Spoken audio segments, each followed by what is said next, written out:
Let me try one more thing here. Dr. Krista. Hi, how are you? Good. I'm Ava. It's nice to meet you. Hi, Eva. It's nice to meet you too. What class do you teach again? I teach lots of classes here at ASU. I'm an associate teaching professor. I teach in the school social and family dynamics, but on top of that, I also teach the executive functioning. Sorry, it's called Neurodiversity College Success course here at ASU. All right. I apologize, guys. This is not going to work very well. Are they on spring break right now? They are. Today's our last day of spring break. We're gonna do this. I apologize. We're adapting, which means that I now need to move over there in order to make this all work. Trying to model managing stress. All right. Everybody in here is okay, maybe being on videos. Okay, all right. So I apologize. I will step out of the way when I'm talking so that you guys can see the screen.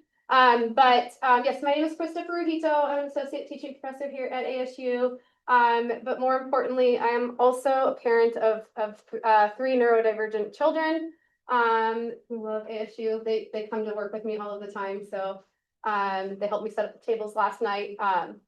Love my kids. This work has been very self-informing for me as well, from a parenting perspective, right? Working with neurodivergent college students. So I very much do enjoy what I do. And yes, the Neurodiversity College Success class has been very fun to teach. Also on a personal note, I'm fairly certain I have ADHD. So neurodivergent myself. 2 of my kids have it, I probably have it.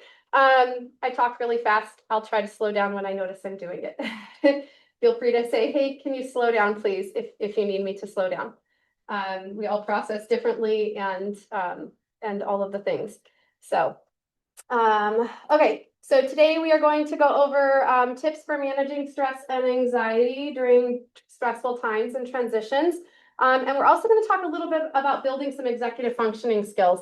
I'm going to talk very broadly here about just a couple of things that my students like repeatedly brought up were like super helpful to them.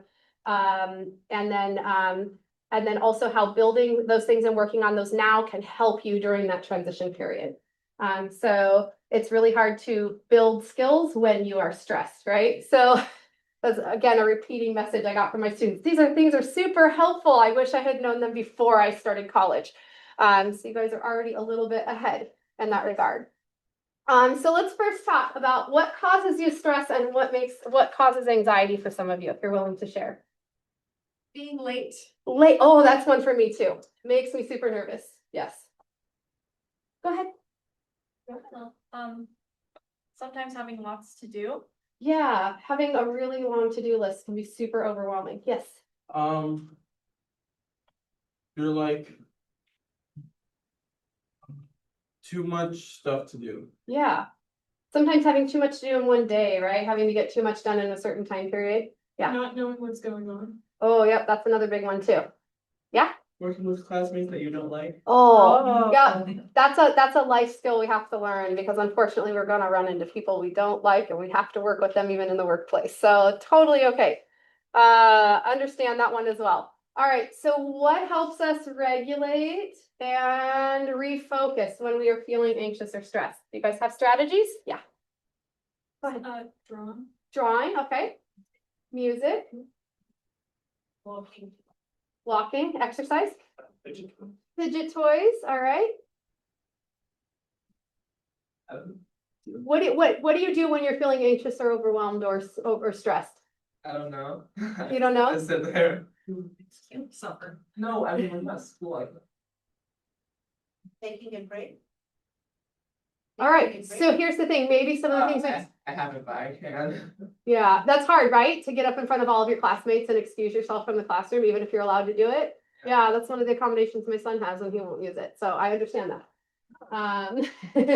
Can, won't, or maybe there's some can't in there also. But anyways, even as adults, we get stressed, right? I'm a little upset right now that the screen's not working and this is how we're doing it. But I took some deep breaths and I moved on. So, so some strategies that we can use. first of all, is thinking about the routines that we can create, right? That do help us in those times of stress. Because again, when you're in that moment where you're feeling stressed, it's really hard to think of that new strategy that you haven't yet used a ton. And Logan, you raised your hand and I'm realizing I forgot to come back to you. Did you have something you wanted to add? Oh, that's okay. You did say fidgets. Okay. Sorry.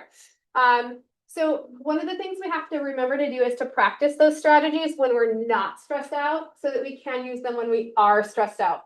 So it's intentional skill building, right?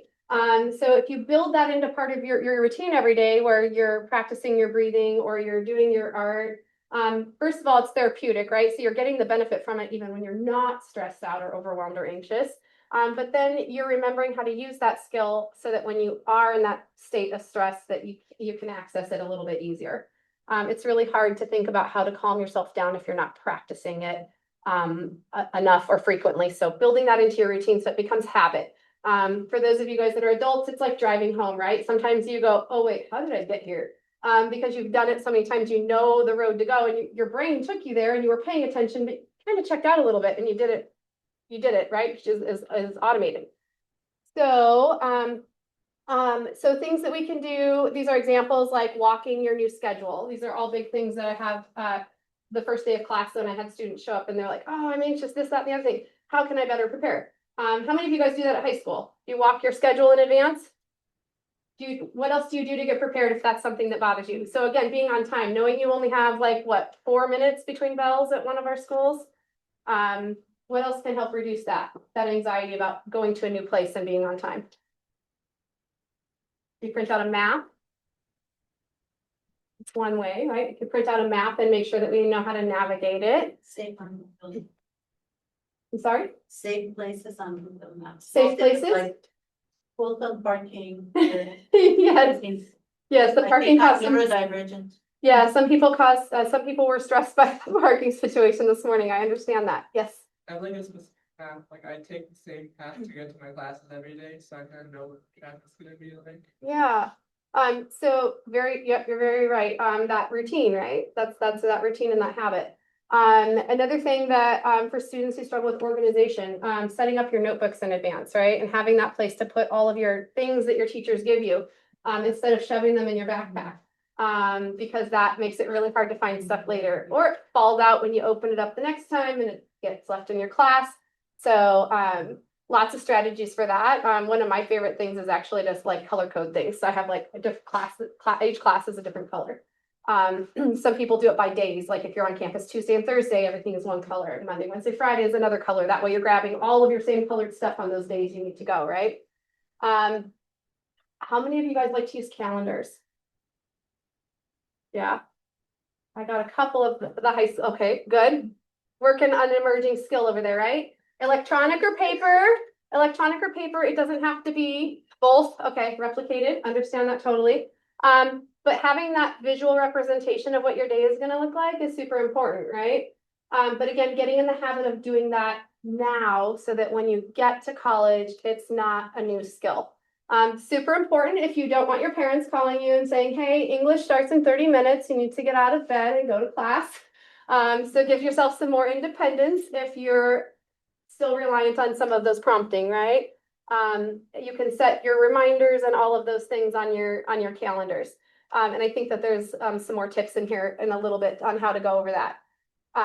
But also, here's the important part for me. So I can go into you guys learning and motivation, like that's how I spent my years in grad school on.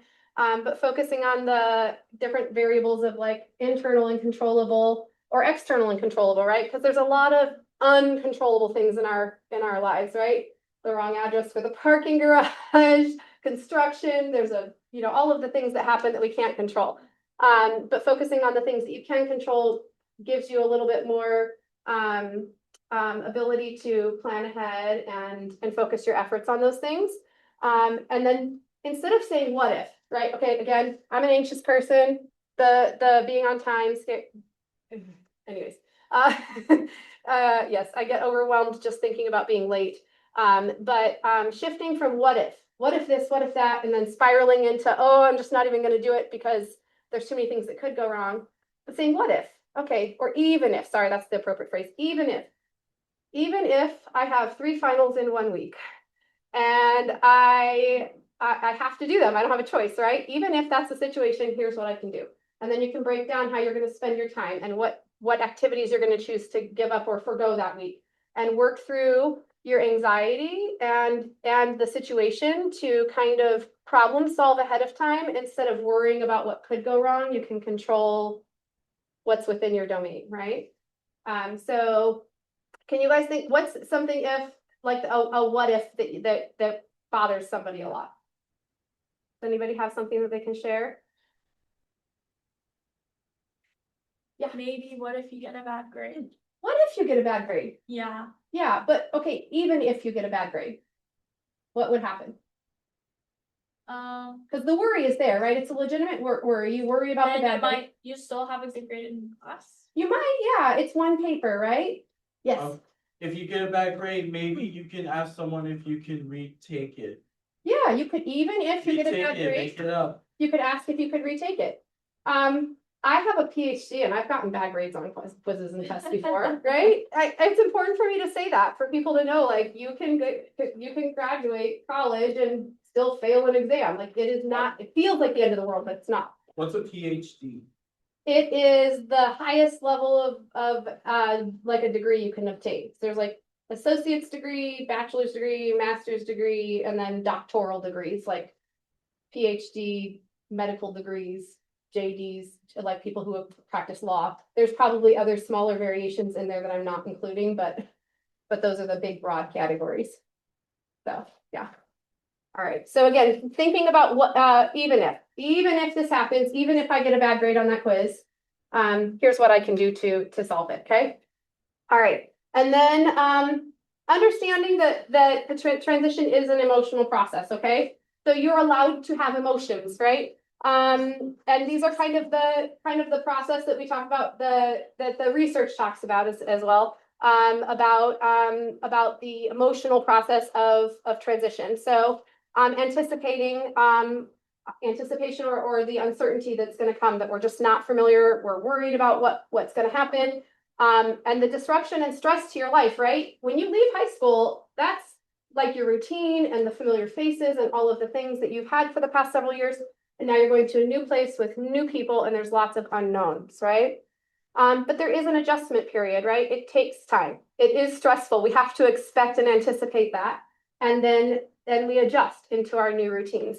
And while it can be scary, you have to think about the fact that you've already done transitions, right? You've probably been to preschool, you were in elementary school, and you were in junior high. Did anyone do all of those at the same school? No, you've already been through transitions, right? And so this is one more. It is bigger and it will feel bigger, but you've already done it. So you've got some strength there, right? You've already done those things. And then integration, right? So adjusting and integrating that into your new, that is no longer a transition. You are now a college student and you're engaged in it.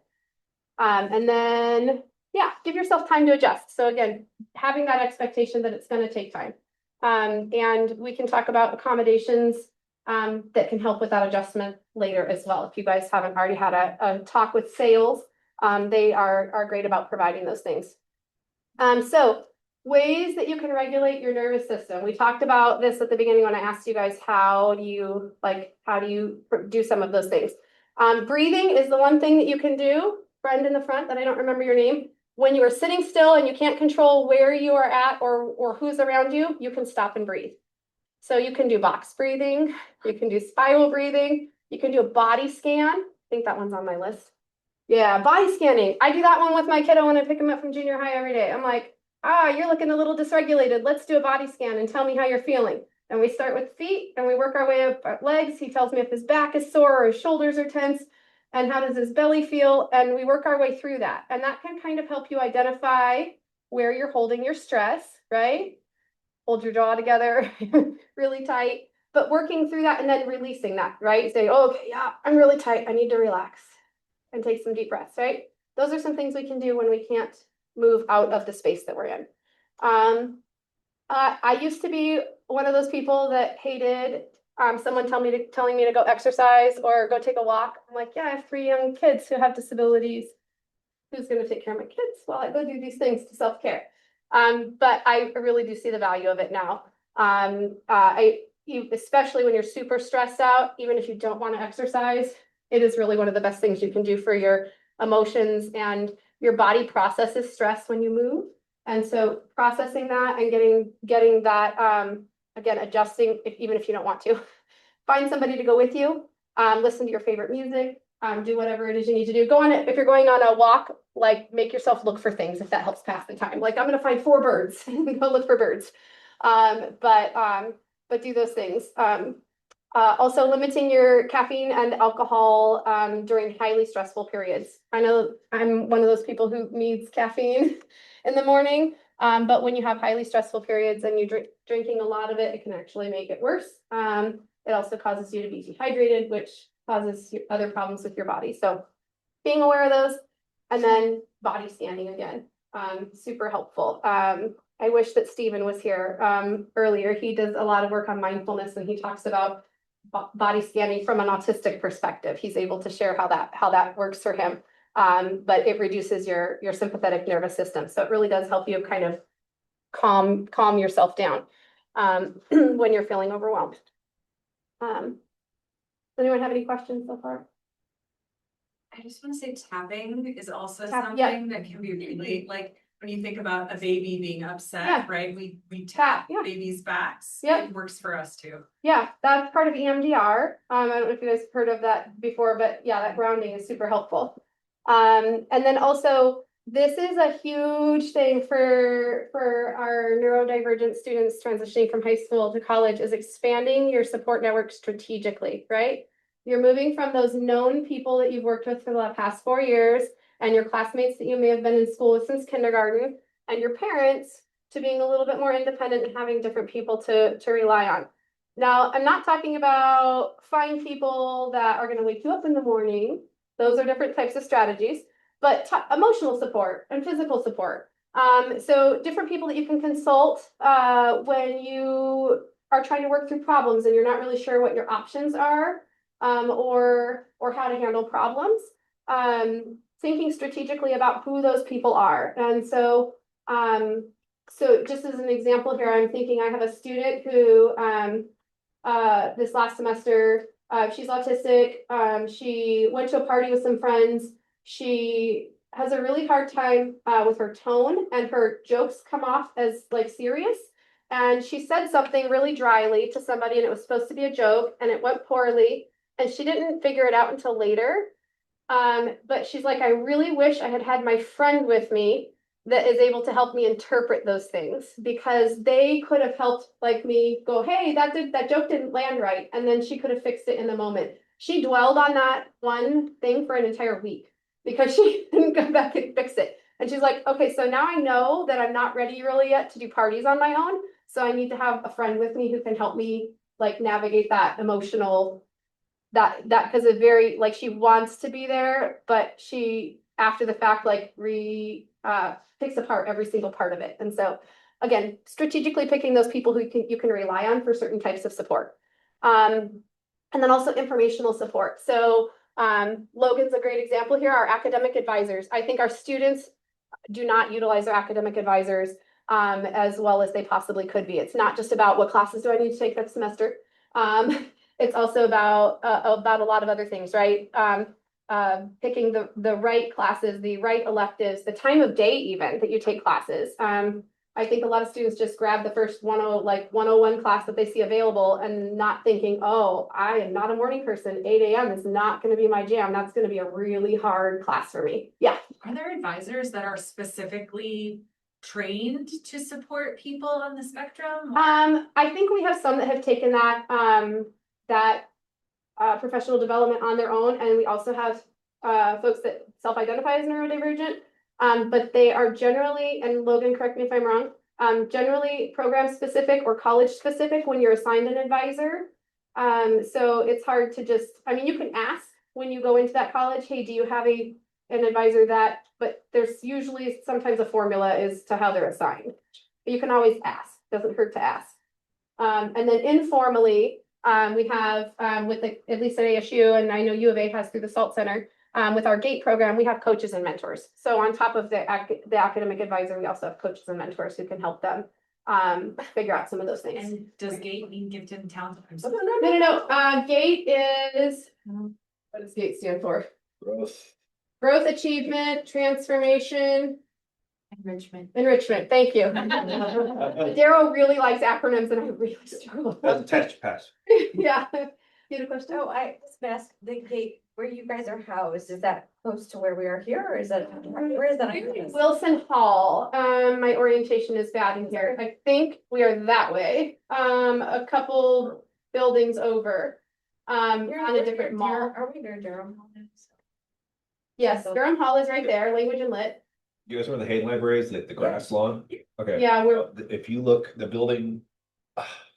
Looks like a courthouse one. Yes, It's okay, it's past that to the left. So it's show got- you from the atrium back. and that's where, and is that accessible like Monday through Friday? Yeah, that's where sales is located and it's open, I wanna say the building is probably open from like 7 AM to like 8 or 9 PM. Is but- there like an area just for students who are in gate, or no? We don't Hang have out. a physical area just Oh. for students, like to come hang out or to study in. But we do have, that's a new building, we all just moved into it a year and a half ago. And there's a lot of really cool studying spaces there. Okay. And it actually shows up on one of the like top 10 places to study on campus now. Whatever. So, I was just thinking about, because they were saying about the SALT program, like you can come and hang out in that area, and that's where they kind of stay and have programs and study. okay, and I can ask Roxana, do you guys have a lot more socialization, in the salt and We activities? do, because Okay. we have our own building and so Okay. students can go study and we have groups, we have different Okay. things. that's So great. we have struggled with that in our program at ASU because all of our students are different majors.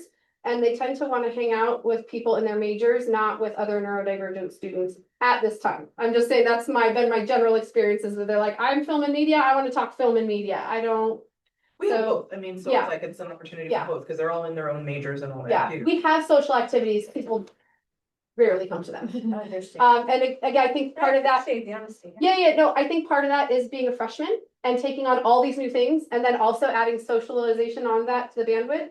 They're just like, I just can't do it. And I can respect that. And also to know, the Wilson, the building, there's two Wilsons, there's an east and west. Oh, so on the first, Yeah, I just want to it's point that one out. building, but the east side is, yeah. So when you go into the middle area for the foyer, you just have to look for the sign that says sales on it. So like the mentoring and tutoring doesn't happen in that area? does, it does, happen, yep. Okay. Mentoring, and coaching can also be done online for students who are not, based on Tempe campus or just doesn't work with their schedule to come in, so. Mine are usually done in my office at 136F. All right, and so we talked about relying on emotional support, when practical or informational support would reduce stress more effectively. So my point here with expanding your support network is again, to think about what that looks like now so that you have those supports in place when you transition. And then remembering that those people are there for a resource. I'm self-referring here, try to model for people. I hate asking for help, but there are so many people in my life that are willing to be helpful. I just need to ask. And so I understand it's a hard skill, but it's one of those things that we have to learn to be able to ask for help. And the longer you wait, the harder it gets. Like you find yourself kind of in a disaster. A lot of people too at college that it's basically their job to help you. So you Yeah. really talk about. Yeah. And if a person does treat you that way, then find someone else. That's not your person. So, okay, so, kind of transitioning in from some of those self-care skills now to thinking about executive functioning. Executive functioning is a lot of the kind of the skills that we use on a daily basis that sometimes, we all have strengths and weaknesses, that help us get through the day. So one of them is cognitive flexibility. So switching between tasks or approaches, adjusting midstream, that can be really difficult, right? Goal setting. So identifying your short-term and long-term goals and knowing like how to get there, articulating what you need to be able to do to get there. Also organizing and prioritizing, not just your time, but also your materials. So knowing what you need to take with you, where it's at, and then also your time, like how much time is it going to take me to do this thing, to get there? one of my kids is complete time blindness, and I tell her we're leaving in 15 minutes, and she's like, okay, I'm gonna go shower, and I was like, no, friend, that time, Luke, that's it, this is not the time to shower, we're leaving in 15 minutes. So like thinking backwards about how much you have to do and how much time you need before you need to leave. Also accessing our working memory. There's a lot of things we can do to hack our memory for those of us who's like, I struggle with names. I have different hacks. I try to associate people's names with people that I already know that have that name. Things that we can do to help us remember new things is also is one of the skills that we work on. And then self-monitoring and self-checking. So this is and we're going to talk about self-monitoring, self-checking too as one of the strategies, but identifying and correcting your errors, because if you keep doing the same thing wrong over and over and over again, and you're not aware that you're doing it, then that's a problem. That's going to become a problem. And so knowing what your strengths and challenges are, I know that when I create slides, it doesn't spell check for me, and I am a terrible typer, so I have to go back over my slides and make sure everything is spelled correctly. Like that's self-checking, right? Like I know I need to do that. So that's one of the things on my list that I know I have to do when I create a slide deck. But again, it's kind of one of those metacognitive things like you have to be able to do. So these are the 4 things that I picked for building executive functioning skills that a lot of my, let me time check really quick. Okay, we're good. That my students identified as super helpful. And again, thinking about building systems now so that it's less stressful during that transition, right? So calendaring, breaking down tasks, self-monitoring, and self-checking are the kind of the 4 things that my students from last semester said were most helpful for them. And they wished they had known earlier. They're like, I wish I could have taken summer school to learn these things before I started actual college.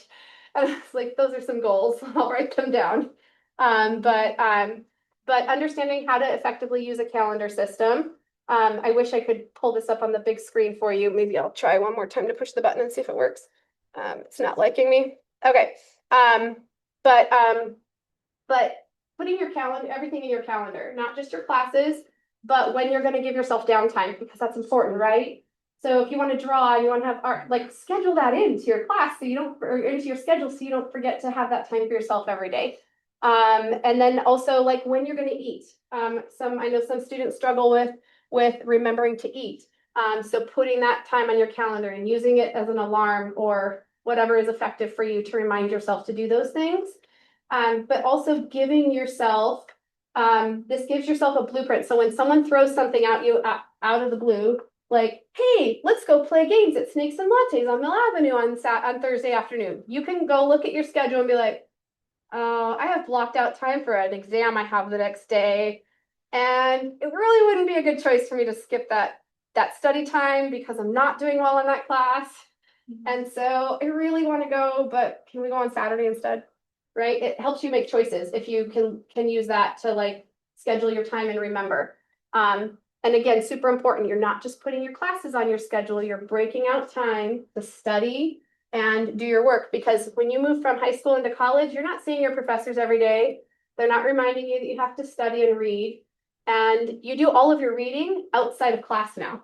So it's really shifting that independent learning onto you as a student.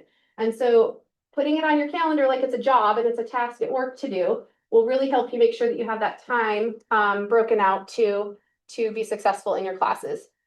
Let me see here. Time awareness, again, I kind of mentioned that, understanding how much time you need to do the things before you need to be somewhere is super helpful. And then for those of us that worry about being on time, reduces your stress and anxiety about having time to get there, right? So when I have appointments, I actually plug in the address on there and I block out the extra time for travel.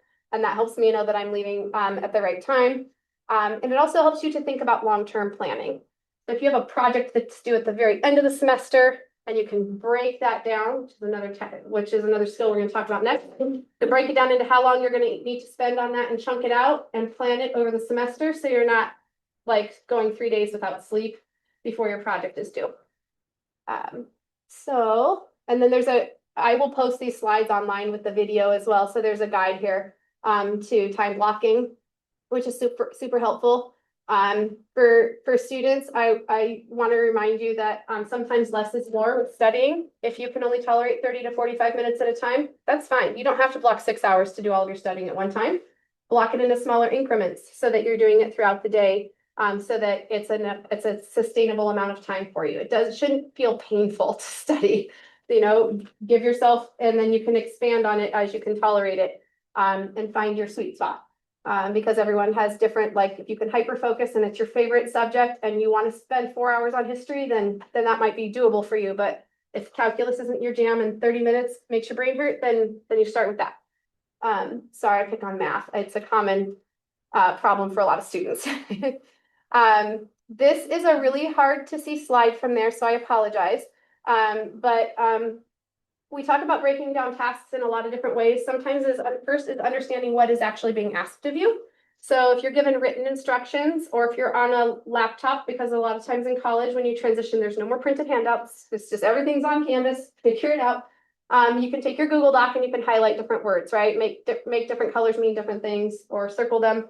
If you're working on an iPad, your choice, but figure out a way to make it meaningful to you so that you understand what is being asked of you. So breaking down your tasks, and then into the different, underlining the important information that you need to complete the task. So if you need to understand how to use the ASU library to do searches, you're going to want to understand how to do that first before you go to try to do your searches and waste a whole bunch of time not understanding how to use the library. And then sort it by different categories and number the steps that you need to complete the task. So we actually did this in class. I had students take their final projects for a class out. Again, they're all in different majors, but I said, pick an assignment that you're working on, pull it up, and we're going to do this.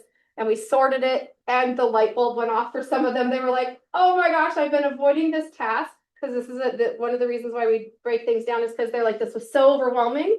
I hadn't started it because it was too much to do. And I didn't know where to get started. And so when we looked at it from breaking it down, instead of like actually doing the work, is like breaking it down and understanding what needs to be done, then it became manageable. So now I know I have to do background work, I have to do research, I have to do a PowerPoint, and then I think this one says presentation, yeah. So they were able to go in and time block then. I'm relating all of these skills for you guys. Today I'm working on my background research for this project. And then on this day, I'm going to work on my PowerPoint, and on this day, my presentation. So they were able to break out different parts of the project instead of just writing, film and media project on their calendar, and it's still too vague and big to tackle.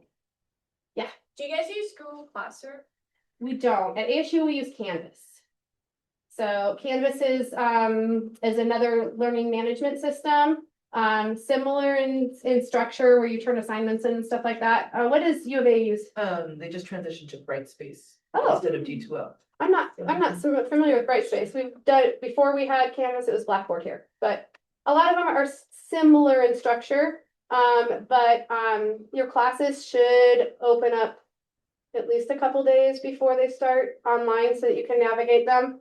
And I will share in advance too, the probably more frustrating experience for students is that every faculty member uses Canvas differently.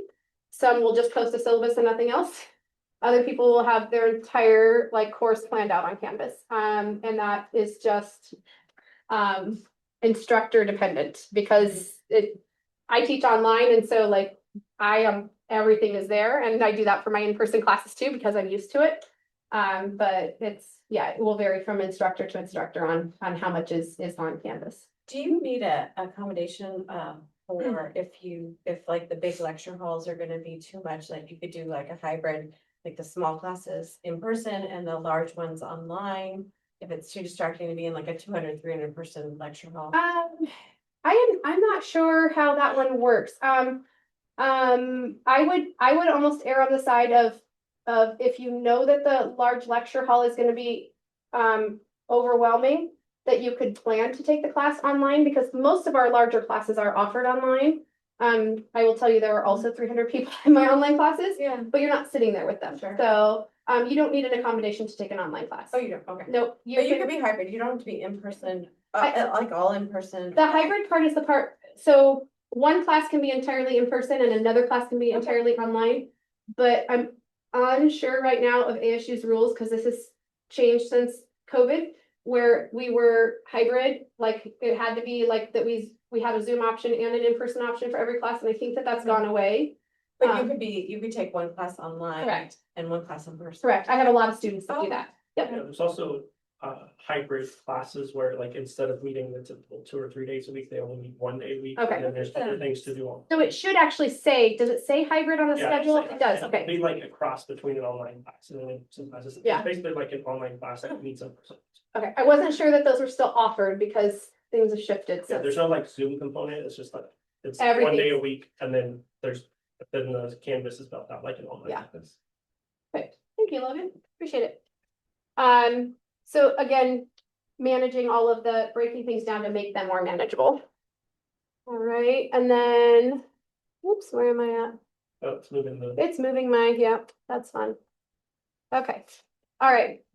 So self-monitoring, is a metacognitive process that helps us kind of self-understand ourselves so that we can do this by doing lots of things, whether it's, daily checklists, reminders, or ERA strategy. I'm a Taylor Swift fan. I make my students roll their eyes when I say that. I'm like, you guys, I'm gonna make you sing if you don't do eras with me. But basically monitoring our progress on things that we're supposed to be doing, right? So whether that's, again, my daughter that has ADHD has a checklist for things that she has to do in the morning. My boys have internalized it, but she needs that visual reminder about have to do socks, hair, teeth, feed the dogs, all of the things. Sometimes we just need a checklist, right? Especially if it's a novel activity, we need a checklist to get things done. Figure out what works for you. But also reminders. So think of, needing an alarm to get up in the morning or to take your medication. These are all things that help us self-monitor so we don't have to remember to do them on the own. It's kind of like offloading that stress of having to remember things all of the time. And then the ERA strategy, let me see if I can remove this really quick to show you guys. Okay, so ERA strategy stands for expectations, reality check, adjust, and then mapping out steps for success. And this is super helpful for students, especially if you struggle and you think that if something is too complicated, you're just not going to start it because it's too much. But it's okay to not get 100% on everything all of the time, right? Life is not about doing everything fully and completely every time, doing the best you can with what you have. And so sometimes that looks like being okay with getting a C on a project because those points are still valuable towards your grade and the activity is still important for your learning. And so we worked through this assignment quite a few times actually with students, especially at midterms and finals, when you're in a time crunch where you're not going to be able to do everything at 100% capacity, right? Your stress is increased, your sleep is decreased, and you only have a certain amount of time to get things done. So understanding your expectations and adjusting them, having that reality check. Okay, I'm not going to be able to do all of this. What can I do? And then mapping out those steps that you are going to do. All right. So how many of you guys get rubrics for your assignments? All right. I'm going to tell your parents to cover your ears when I tell you this. If you have an assignment and you know that you cannot get it done and you can't do the 100% to get the A, right? Look at the different criteria. Can I do a B? Can I reasonably get this done in the B category? And then map that out, what that looks like, right? That is strategy about getting your stuff done. This is the same thing we do on a daily basis with I have dishes and have to help kids with the homework and I have to make dinner and the laundry needs to be done and everyone also needs a bath. I'm not getting all of that done in an hour and a half. Like that's a life skill, right? I have to choose what I'm going to get done. It's the same thing that sometimes we have to do in academics. We can't just power through and not sleep and not eat. We have to make choices about how we spend our time. So adjusting, right? Giving yourself that space to say, okay, I'm going to do the best I can with what I have. And this is what I think I can do in this amount of time. And also your bandwidth. Because I think a lot of us under stress, we don't function optimally, right? We function less well. And so accounting for that. All right, let me go back to okay. And then self-checking is super important. Another super important life skill that again, it's something that we practice. Did I do what I was supposed to do? And how do I know that I did it? So again, with the rubrics are super important, but even when you have an assignment in school, there are lots of ways that you can adjust for this. If your professor gives you a 2-page list of instructions for a project that you're gonna do, how do you break that down into something meaningful, right? You can make a checklist out of it. You can break it down I have a student who likes to gamify things. I also have a student who was really into art, so they would draw little different things by each step to help them kind of get through. I had another student who would use the icons in the Google Docs to kind of make things more interesting. And then also, I think I mentioned this earlier, knowing your common mistakes, right? So if you're taking a math class and you know that you make a common error when doing certain calculations, going back and checking your work for those things. So again, knowing your strengths and your challenges and checking your work before you turn it in for those things is another good habit to build. And you guys can all start that right now, even though you're in high school. Like that's a super easy one to apply. It just takes that, again, getting into that habit. And then the rubrics, again, super important. Your instructions. I even do this, and I think we're all prone to mistakes. We write out what we want our students to do, and then we write out how we're going to grade it, and they don't always match. I try to be mindful about looking at those things and making sure that they match. But looking at how your professor is or your instructor is going to grade you, and then did you also meet those criteria before you submit it? And then how many of you guys actually read the feedback your teachers leave you on your homework or your assignments that you've been graded on? Yes. You do? Awesome. I know a lot of my students actually don't, and they keep making the same mistake the whole semester. And I'm like, I'm trying to tell you how to fix it. So making sure, again, a lot of when you transition from high school to college, that feedback will be in the learning management system and not written on a piece of paper. So again, making sure that you're going back and looking at that and spending time on it. And if you need to put that little 30 minutes in your calendar each day to go, hey, review grades and look at your assignments so that you're giving yourself that reminder is super helpful. I realize that this is all a lot of information really fast that I am giving you guys. We break this down a lot more in our class, but there are a lot of the voc rehab folks downstairs who also do executive functioning coaching and stuff and can help with these skills as well, because it takes practice, right? It's not just like, I'm going to go do this 10 new activities and have a new routine and everything will be great. It takes practice and failing and rebuilding, right? I know I'm making it sound super easy in 45 minutes, but I realize that that's not the reality. So that was the last one I had. I'm happy to take questions if you guys have them. Yeah. Various people around here saying the word sales a lot. And so my understanding of the word sales is definitely different than what you guys are referring to. So sales it used to be called the Disability Resource Center. okay. That is what it's called on most campuses.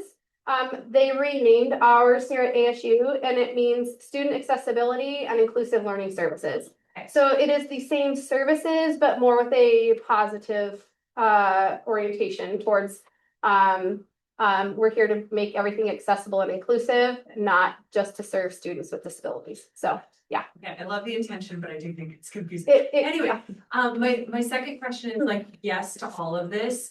We need this in our lives.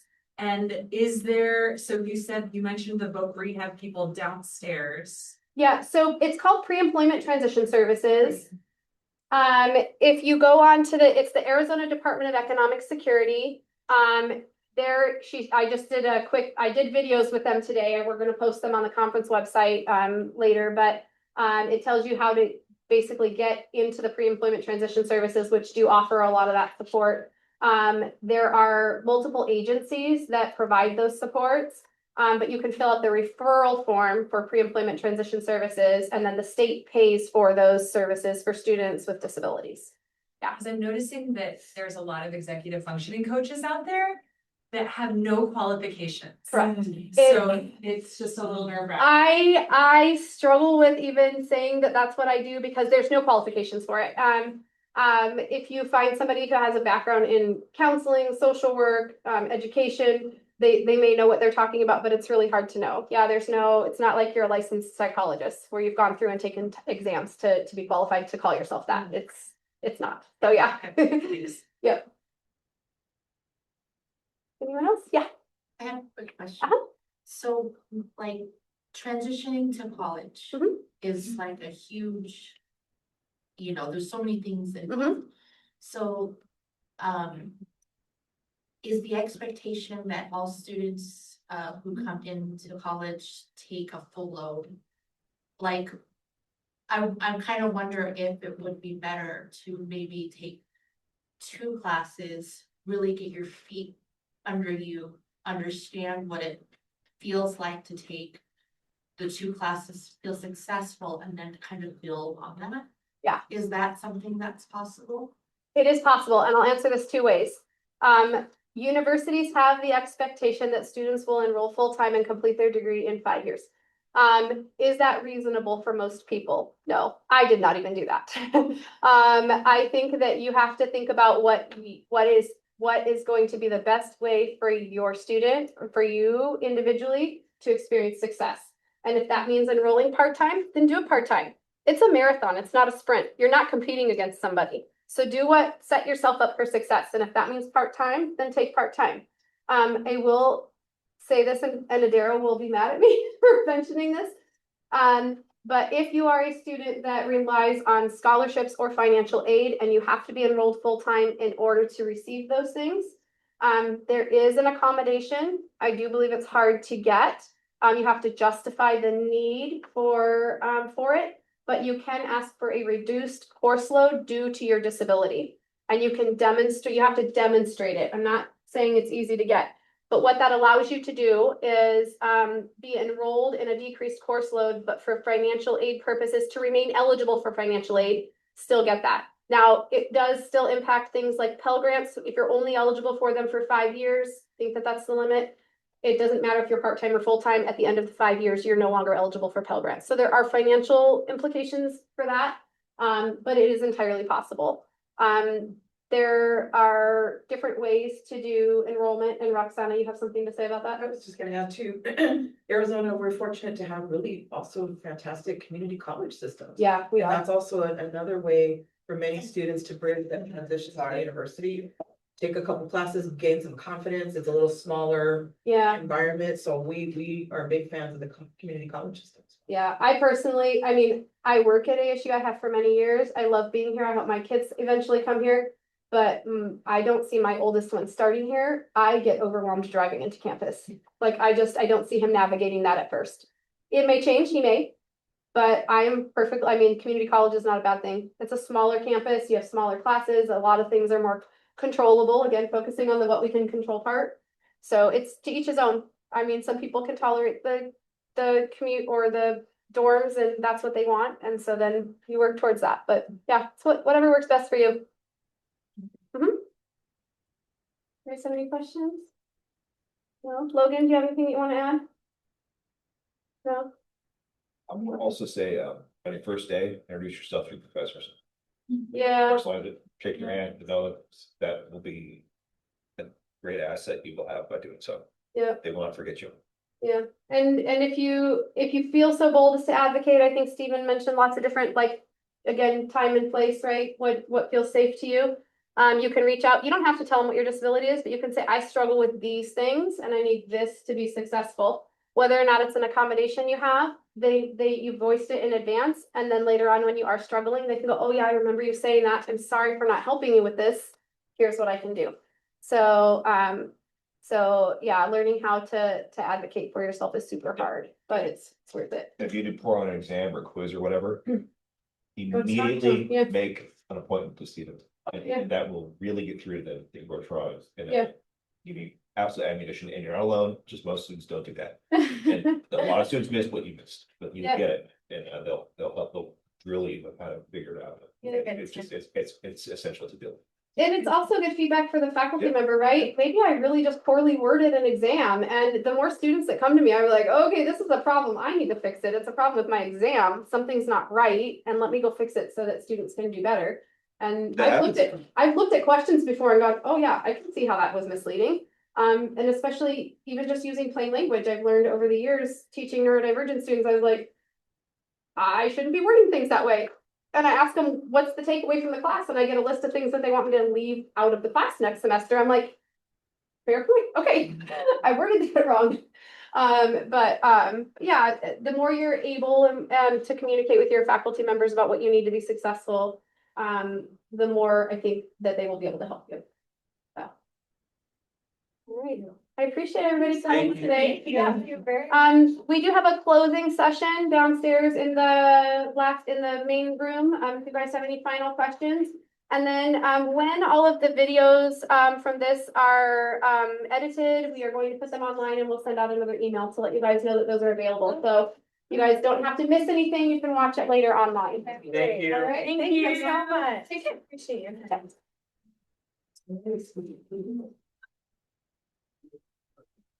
Oh, one more note, one.